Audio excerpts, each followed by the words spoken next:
लक्षात घेतलं पाहिजे। ज्या पद्धतीनं दिपके यांना काल मारहाण करण्यात आली आणि मारहाण केल्याच्या नंतर त्या युवकांचं ज्यावेळेस social media Instagram account check केलं जातं तेव्हा तो एका पर्टिक्युलर विचारधारेसोबत किंवा धर्माधिमानी असं शोभले जातो। हे लाजीरवाणी गोष्ट आहे आपल्यासाठी। आपण लक्षात घेतलं पाहिजे, शिका, संघटित व्हा आणि संघर्ष करा हा नारा आम्हाला डॉक्टर बाबासाहेब आंबेडकरांनी दिलेला होता आणि म्हणूनच आज 18 पगड जातीचे लोक शिकले पाहिजे। परंतु आज शिक्षणाचं होतं काय, सगळीकडे बाजारीकरण चाललेलं आहे, शिक्षणाचा निवड धंदा चाललेला आहे, मराठी शाळा सक्षम नाही आहेत, मराठी शाळा बंद पडलेल्या आहेत, सीपीएससी कडे तुम्ही वळतायत, आउट ऑफ कंट्रीमध्ये तुमचे लेकरं शिकतायत, परंतु हजारो लाखो रुपया डोनेशन आम्ही कुठून देणार आहेत? इथं आम्हाला खायला रोटीपाटी नाही आहेत, आम्ही शेतकऱ्यांच्या मुळे आहेत। आमचा बाप तिथं शेतीवरती जातो, बांधावरती जातो, झाडावरती लटकून मारतो, त्याच्याकडे कोण लक्ष देणार? आणि त्याचा पोरगा कुठून 2-2, 4-4, 5-5 लाख रुपये डोनेशन देणार हे आम्हाला लक्षात घ्यायला पाहिजे।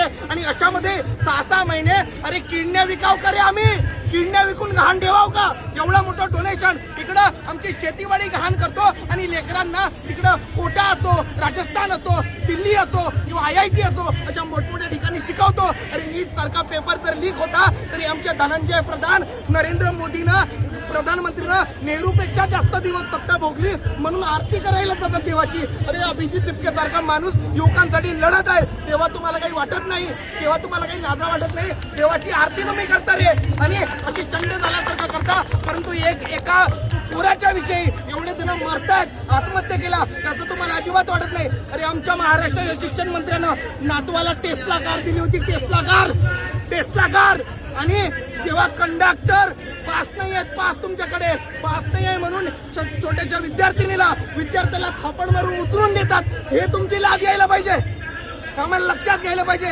शिक्षण हे वाघिणीचं दूध आहे, ते पिलं तर माणूस गुरगुल्याशिवाय राहत नाही, हे आम्हाला आंबेडकरांनी सांगितलं। आणि आज आंबेडकरांचे षडयंत्र जे होती ते षडयंत्राच्या अंतर्गत आम्हाला दाबण्याचा प्रयत्न केला जात आहे।